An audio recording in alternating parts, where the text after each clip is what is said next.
Shalom, miliki tujuan yang pasti.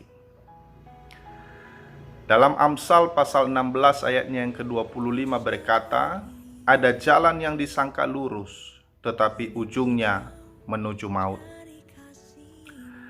Di dalam Alkitab ada 3 orang yang berbeda kedudukan dan berbeda tujuan hidup. Yang pertama adalah Yusuf. Yusuf yang menghadapi masalah silih berganti, namun tetap menyenangkan hati Tuhan.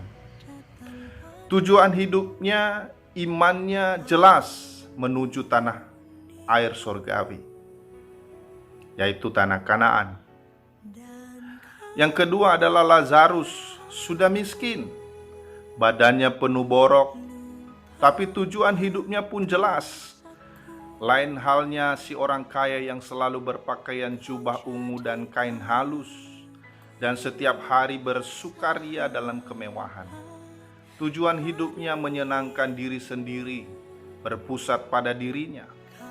Pertanyaan yang perlu kita ajukan untuk direnungkan ialah, bagaimana supaya kita memiliki tujuan hidup yang pasti?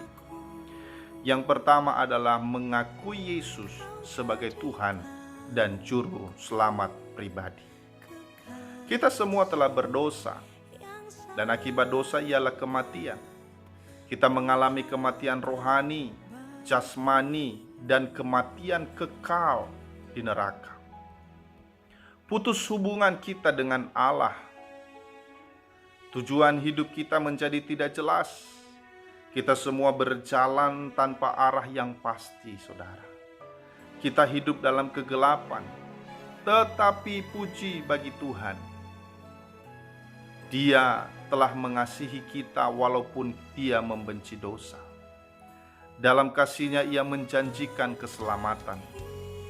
Ia menjelaskan bahwa kita akan ditolong-Nya. Dalam ketidakberdayaan kita, Ia memberi jalan keluar bagi kita. Dalam keberadaan kita yang tidak memiliki tujuan hidup yang pasti, Dia menjanjikan akan membimbing kita menemukan tujuan hidup yang pasti. Yesus Kristus adalah jawaban bagi kita. Yesus Kristus adalah bukti pengenapan janji Allah kepada kita. Melalui Yesus Kristus, kita memiliki tujuan hidup yang pasti dan jelas. Yesus Kristus adalah terang yang menerangi hidup kita, sehingga kita tahu tujuan hidup kita. Oleh sebab itu harus percaya, menerima dan mengakui Yesus sebagai Tuhan dan Juru Selamat pribadi kita. Dengan jalan inilah kita bisa memiliki tujuan hidup yang jelas dan pasti. Kita tahu jalan ke surga. Kita tahu dengan pasti bahwa tujuan hidup kita ialah surga. Yang kedua, hidup menghasilkan buah. Kita setelah percaya, menerima dan mengakui Yesus sebagai Tuhan dan Juru Selamat pribadi hidup kita, harus menghasilkan buah. Kita hadir di dunia ini adalah karena Allah mengizinkannya. Hidup menghasilkan buah, inilah tujuan hidup kita. Buah-buah kehidupan kita harus menjadi berkat. Kita hidup bukan untuk diri kita saja. Tujuan hidup kita bukan saja untuk kepentingan kita. Tujuan hidup kita adalah untuk menjadi saluran berkat bagi sesama kita. Di dalam Kristus Yesus, kita memiliki tujuan hidup yang pasti. Tujuan hidup yang pasti ini ialah menghasilkan buah.